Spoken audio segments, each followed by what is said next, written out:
নমস্কার বন্ধুরা, তোমরা সবাই কেমন আছো? আশা করছি সবাই ভালো আছো। তো দেখতে থাকো, আজকে আমি নতুন একটা জিনিস তোমাদের সামনে নিয়ে এসেছি, নতুন রেসিপি। তো তোমরা দেখতে থাকো পুরো ভিডিওটা, তো অবশ্যই তোমাদের ভালো লাগবে। দেখো কি রান্না করছি আমি। তো রান্না করব আজকে লাউ দিয়ে নিরামিষ। দেখো আমি লাউ নিয়ে নিয়েছি, আর কি নিয়েছি তোমরাও দেখো। আলু, ঝিঙে আর লাউ নিয়েছি। তো দেখো আর দেখতে থাকো আর সাথে থাকো ততক্ষণ। সবজিটা কেটে নিতে হবে এখন ভালো করে। লাউটা কেটে নেব প্রথমে।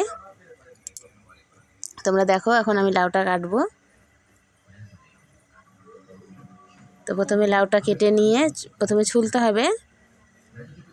তো আমি ছুলে নিচ্ছি দেখো। আর এই যে চোচাটা বেরাবে, এটাও কিন্তু নষ্ট হবে না, এটাও কিন্তু রান্না করে খাওয়া যাবে। দারুণ সুন্দর রেসিপি, তোমরা দেখবে। তো আমি চোচাটা কিন্তু আলাদা করে রেখে দিচ্ছি লাউয়ের। পুরো লাউটা আমি ভালো করে ছুলে নেব, আর চোচাটা এক্সট্রা আমি রেখে দেব। দেখো আমি কিভাবে কেটে নিয়েছি, একটু মোটা মোটা থাকবে। তো এভাবে আমি পুরো লাউটা এভাবে কেটে নিচ্ছি। তোমরা দেখতে থাকো পুরো লাউটা আমি কিভাবে কাটছি। তো লাউটা কাটা হয়ে গেছে, এরপর আমি ঝিঙেটা কেটে নিচ্ছি। ঝিঙের চোচাটা ফেলে পিস করে কেটে নেব।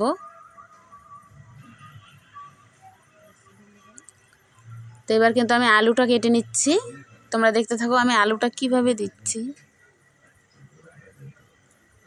তো সবগুলো সবজি একটু বড় বড় করে রাখবো। এই দেখো আলুটা, আমার সবজি কিন্তু কাটা হয়ে গেছে। এখন আমি ধুয়ে নেব,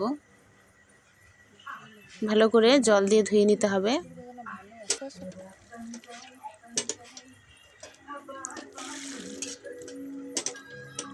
আমি সবজিটা ধুয়ে নিচ্ছি, তোমরা দেখতে থাকো। আমার ধোয়া হয়ে গেছে। আর এই দেখো চোচাটা একপাশে রেখে দিয়েছি বাটিতে। তো এখন আমি সবজিটাকে প্রথমে কড়াইটা বসিয়ে দেব। এখন একটু গরম জল, ফুটন্ত জল করে নিতে হবে আগে। জলটাও ফুটবে, তখন আমি সবজিটা ঢেলে দেব।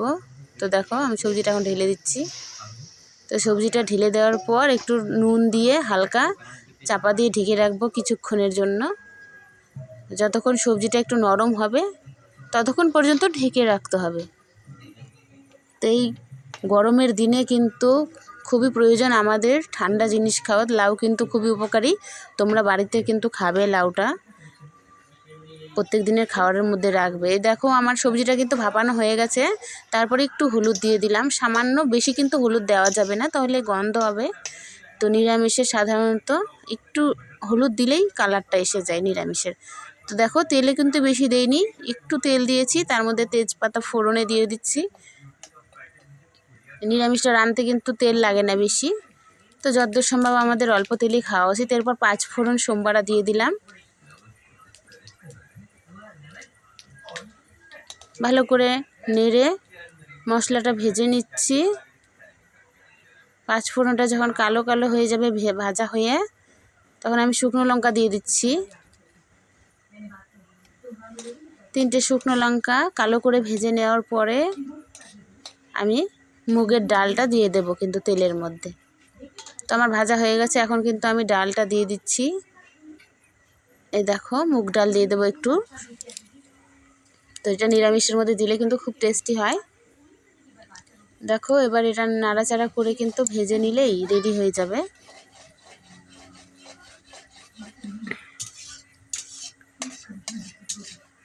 তো আমার ডালটা কিন্তু নেড়ে চেড়ে ভেজে নেওয়া হয়ে গেছে।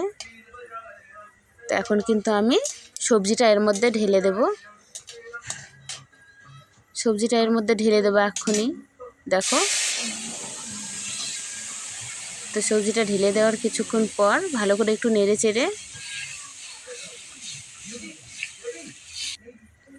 নামিয়ে দিতে হবে। আমার নিরামিষটা কিন্তু রেডি বন্ধুরা, তোমরা দেখো আর কমেন্টে জানাবে তোমরাও বাড়িতে তৈরি করে খাবে এইভাবে।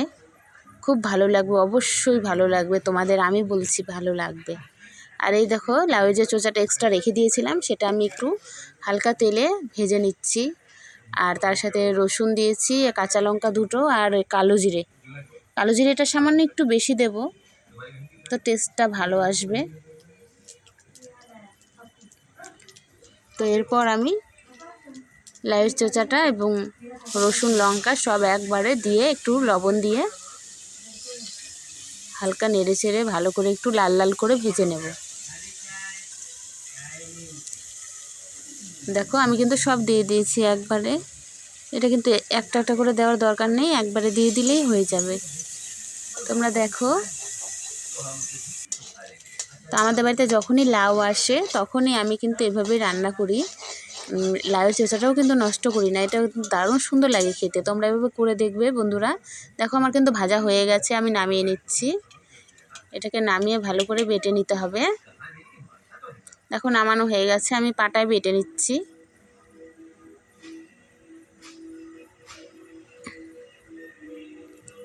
দেখো আমি এখন কিন্তু বেটে নেব সুন্দর করে। তো এইভাবে বেটে নিলেই কিন্তু রেডি হয়ে যাবে। দেখো আমার কিন্তু হয়ে গেছে, বাটাটা কত সুন্দর হয়েছে, সবুজ কালার, আর খেতেও কিন্তু খুব মজার। তোমরা এই রেসিপিটা বাড়িতে অবশ্যই তৈরি করে খাবে, এই গরমে তো অত্যন্ত দরকার। আর ভালো লাগলে আমার চ্যানেলটি একটু লাইক সাবস্ক্রাইব করে দিও বন্ধুরা প্লিজ, আর কমেন্ট করে জানিও কেমন লাগলো তোমাদের ভিডিওটা। অবশ্যই তোমাদের ভালো লাগবে।